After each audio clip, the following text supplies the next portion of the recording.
There we go. Now Oh it's wait. recording. Okay, cool, cool. That was Ah, crazy. hey, good thing this is not live. We'll edit that one out. Hey, but anyway, welcome to another episode of the Legacy Lounge podcast, where we take a deep dive into the foundation, finances, and future of what makes a great legacy. Each episode, we bring you powerful insights, expert strategies, and real success stories to help you level up your life. This isn't just another podcast, it's a conversation that leaves a mark. Every episode is designed to challenge your thinking, inspire action, equip you with the tools to create a lasting impact. I'm your host, Tino Gordon, founder of Gordon Legacy Consulting. And today we have with us the Rashad Paige. Rashad is a digital strategist and entrepreneur with the passion of leveraging technology to drive efficiency and impact. As the founder of Ripple Digital Solutions, he serves his clients, help them navigate complexities and achieving their outcomes. Rashad, what is it that you want to say about yourself, first of all? Because I know I could go in the relationship that we have, but I want to give you a Mhm. chance before we're doing all of that for you to say something to the audience. I mean, honestly, if you like listen to the intro that Mr. Gordon has given me, you may think that I'm just a someone who's had advantages of someone who's always been a leader and an upfront person, honestly. But honestly, that's not always like who I've been. I'm just someone who's grown into a leader, grown into a digital strategist, grown into like an entrepreneur because people have poured into me, whether that be family or friends. Really, it's something powerful that when someone believes in you, you start to believe yourself, and that's really just the byproduct of who I am today because people believed in me, people prayed for me, and I just was wise enough to listen. So that's how I became the person I am today. And I know that wisdom and wisdom, knowledge, education, all of that is key, because I know you got the MBA and the Masters of Science in Global Business, blockchain technology. Mhm. Hey, let me ask you that. What made you want to get into that in the first place? What made me want to get into blockchain technology? Yes. Okay, so I saw a lot of people getting scammed. Honestly, a lot of people were getting Okay. rug. If you're into the markets, you probably heard the phrase rug pull. But if you're not into the market, I'll just explain what a rug pull is. So like a rug pull, it happens in stock markets too, but in crypto they call it rug pull because crypto is unregulated. It's so new that you'll get like a celebrity or someone who's very prominent in cryptocurrency say, "Hey, this new coin is going to be worth a lot of money.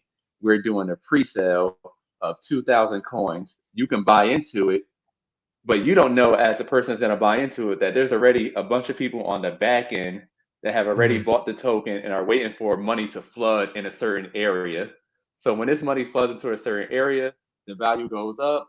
All the people who already had the token for 3 months to a year, planning this rug pull, have already pretty much allocated all the tokens that they're going to sell. So once that price goes up by 10, 20, 30%, which doesn't sound like a lot, but if you have like over 100,000 of an asset and it goes up 20, 30%, like you're looking at like your portfolio, you're looking at your profit and realize that if you sell now, you could potentially have millions of dollars.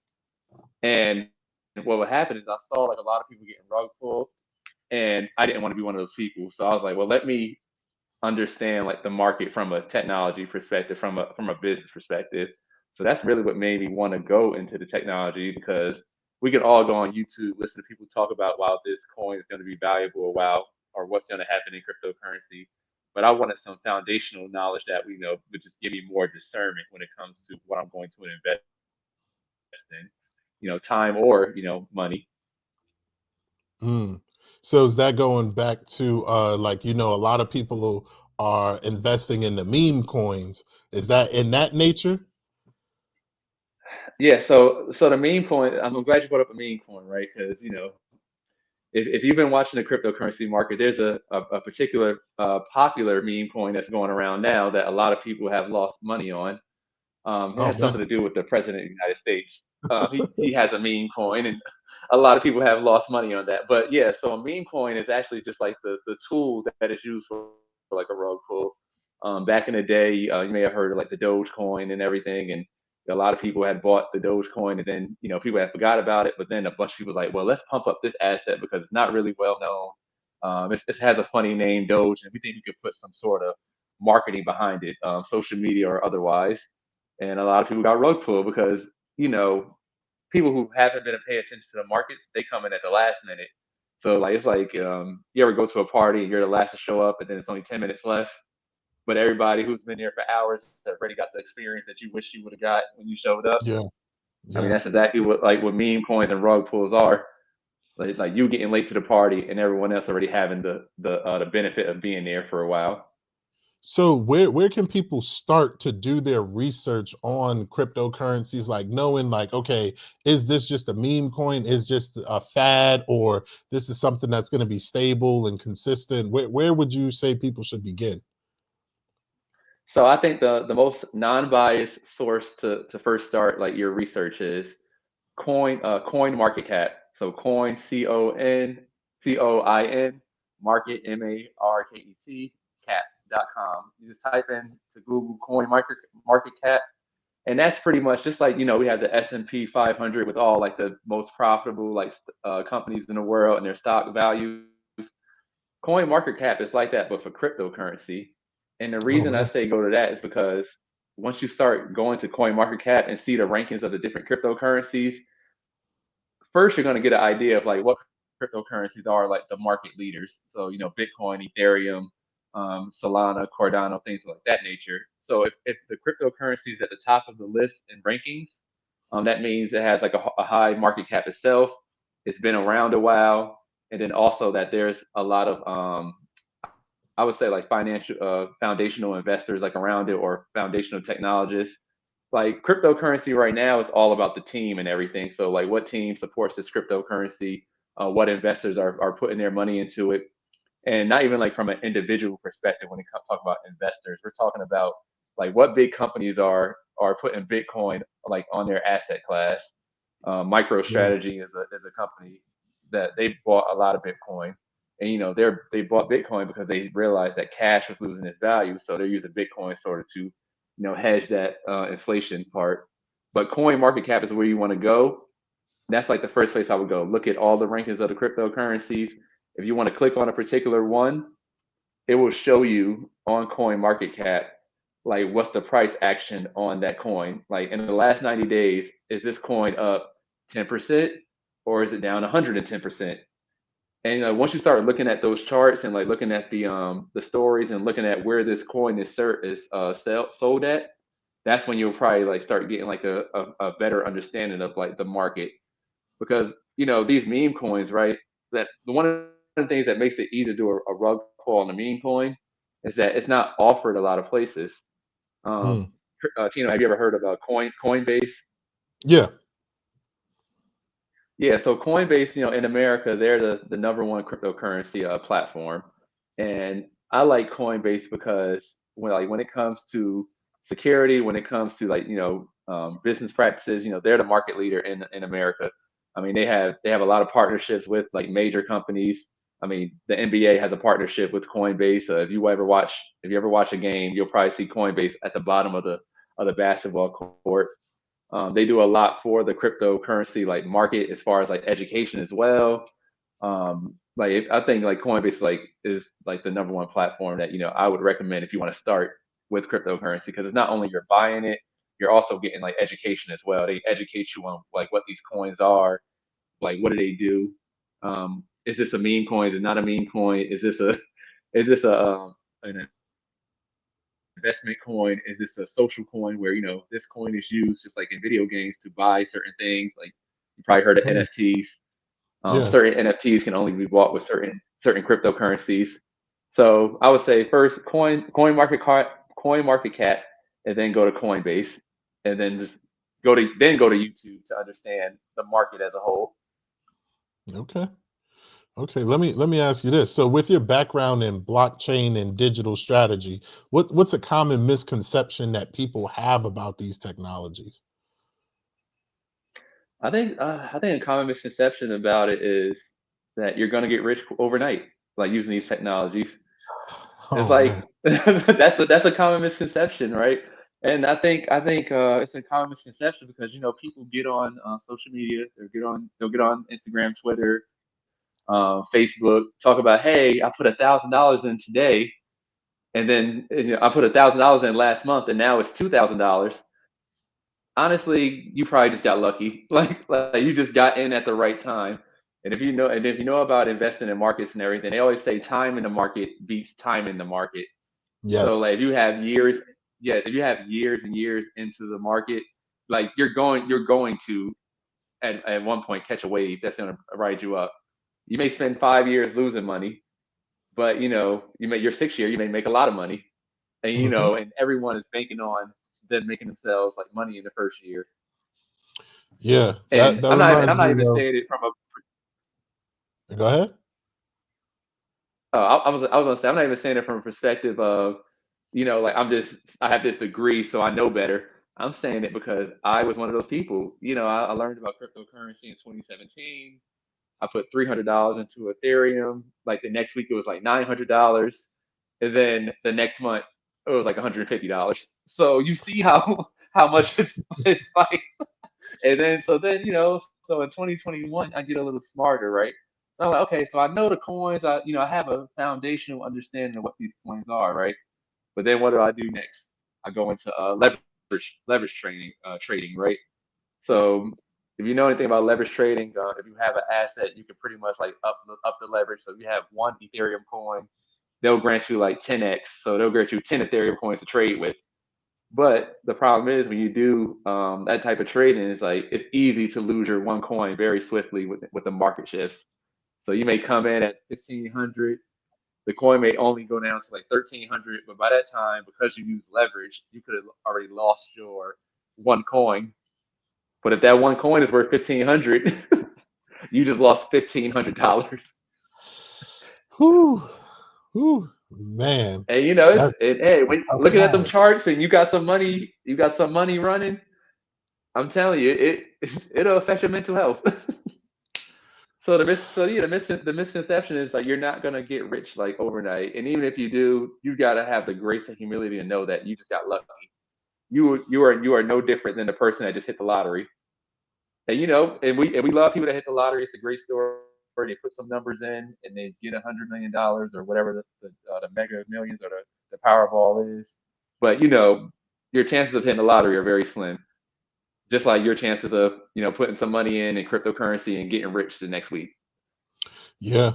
Yeah. So, me being in the financial space, cryptocurrency is always a topic of conversation, especially with my younger clients. My older clients, they kind of don't care about it too much.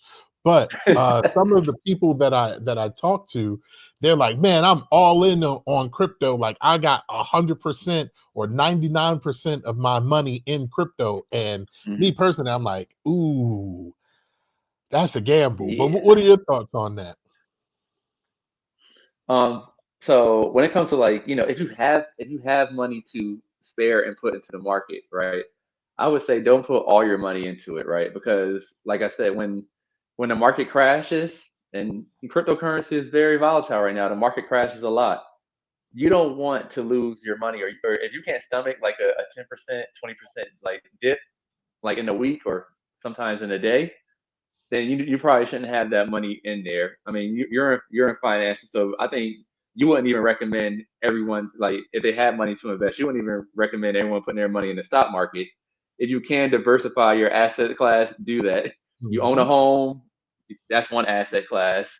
You got a 401k or 401b if you're in education, that's one asset class that you're investing through.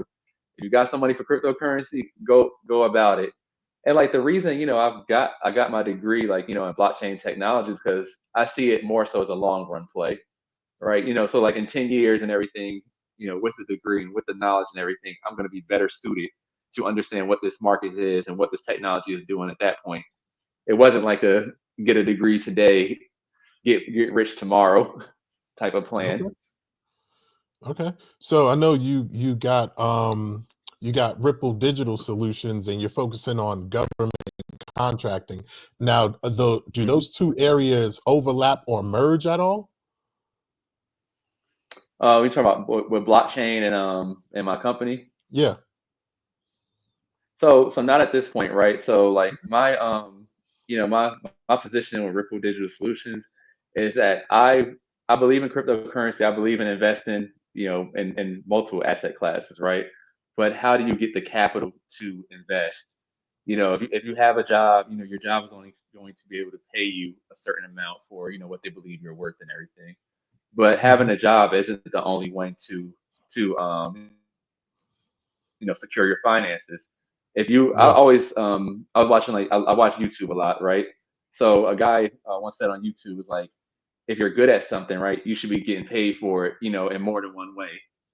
If you know technology and you're really good at technology at your job, find a way to leverage your technology experience and knowledge for other people. Because if your job is willing to pay you for that, it's a high percentage someone else is going to pay you for that as well. And it Yeah. doesn't even have to be like a full time thing. Some like it's some people that or some organizations they just need someone to make edits on their website. They just need someone to do a Google form for them. They just need someone to operate their Zoom account. So like when it came to starting like my own company, last year I started it back in April, and I started with the mindset of let me help nonprofits with their technology needs. And the thing about nonprofits is that sometimes they have it within their budget to pay somebody for their technology solutions. Other times they don't. More times they don't because they're a Yeah. nonprofit. They're not bringing in revenue continuously. They rely on donations. They rely on grants and things of that nature. So I was thinking, like, as a business owner, you always have to like wonder, well, how are you going to increase your clientele? How are you going to drive more revenue within your business? And me and Tino, like, we love like watching movies, right? So we've watched a ton of movies where there's people who have understand markets or just follow the phrase of follow where the money goes. So when I Yeah. had that mindset, I was like, well, where does the money always go continuously? Where does it always flow? The money always goes and flows with the government at each level, federal, state, or local. I mean, you if your highway getting worked on, government contract. If the school got new uniforms, government contract. If the school, I remember I went to school for teaching. I used to always think, I'm like, Dad, how did the school get these new iPads? Government contract. Yeah. So, so Yeah. how did this happen? Like, I would love to sell the school some iPads or some computers. How does Yeah. I can I was talking to somebody yesterday and they were talking about becoming a vendor for the county for the schools. I was just like, man, yeah. way to go. That's amazing. Hmm. So, a lot of people are talking about getting into government contracts, securing government contracts. But what's the biggest Hmm. challenge that businesses face when securing government contracts? And what tips can you give them to overcome that? Okay, so I would say the biggest challenge, right? So you as a business owner, you got to understand that if you don't have your paperwork together, if you're not filed under like an LLC, an S corp, things of that nature, then you're not a business in the eyes of the government. You're not a business in the eyes of the IRS. They just say, you're just doing a hobby. Even if someone is paying you for it, right? If you're not registered Mhm. like with the IRS or have an operating agreement or have a registered agent, you're not a business. You're just a hobby. And that's not even like me like just saying it. It's this is how they view businesses and just civilians doing volunteerism or hobbies. So I would say like that creates a challenge because a lot of times people are afraid of the paperwork, right? I don't want to do this paperwork, or I don't understand how to do this paperwork. And I thought about it like this, right? When it comes to paper, right? I'm not gonna let one set of paperwork separate me from the paper that pays my bills, the paper that allows me to do other things. And Yeah, and paperwork makes the paperwork. we we've been doing paperwork all our lives. You've had homework as a kid. You've had homework. You had to write essays. So it's always been paperwork in some form or fashion, right? And it's always been like a result attached to that end of the paperwork. You don't do your homework, you get an F. You don't do your filing with the IRS or with any other company, then you're not going to be registered as a government contractor or a vendor, with like we say with the school district. So that's like I would say that's like the first like challenge, right? ensuring that you have the paperwork needed to be recognized by a government agency at the federal, state, or a local level. Because I remember I was registering to be a vendor with the state of South Carolina, and I did the application. I submitted some paperwork. And she's like, the woman emailed me. She's like, hey, Mr. Page, I need this document from you. Do you have it? And I was like, oh yeah, I have it. So I just went to, I did my filing with LegalZoom. I went on LegalZoom, got the paperwork that I needed, submitted it to her in an email. She had my vendor registration number the next day. It was like as simple as that. It wasn't. I had to. Oh well, I'm gonna get it. I didn't have to scramble to get it for. Well, I knew where it was. I got it. Gave it to her. The next day, I was recognized as a state vendor with the state of South Carolina. Hey, that's amazing. Hey, what was the defining moment that put you on this path? Because I know I'm big and I'm always a champion for entrepreneurship. And a lot of people are still like, I think it's a need. It's a necessary need, but a lot of people are like, I'm gonna just work the 9 to 5 and try to get there. But I'm just Hmm. like looking at the system, I'm like, nah, you need to have something for yourself, a business, some assets, another stream of income. But what was like a defining moment for you that put you on this entrepreneurial journey? I mean, I can't. I don't really think it was like one moment. I think you ever you ever like watch a race, or whether you're watching like the Olympic race and you see someone like in the 400 that's coming around the corner and they just hit that one corner, and then like they get the straightaway and they just really accelerate and go.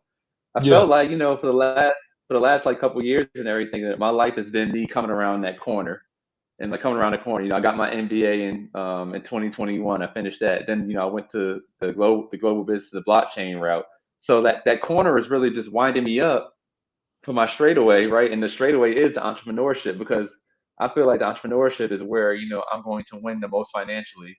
Um, and like I feel like at this point, I've done the work to get the knowledge in the spaces that I need to for the things I want to pursue. And anything I don't know, I just reach out to somebody else, because you'll never know everything. But like, I think yeah, a great leader, a great business owner knows how to find the people that knows more than them.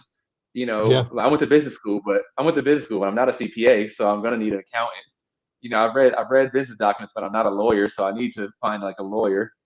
I love technology, right? And I know how to code a little bit, but there's people that know how to code at a higher level than me.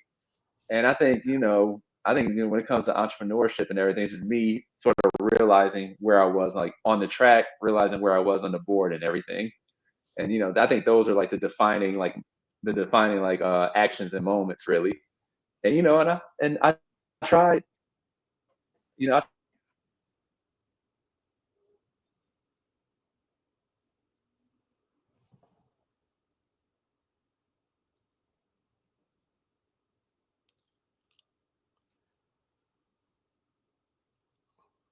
uh, yeah, it cut out for sure.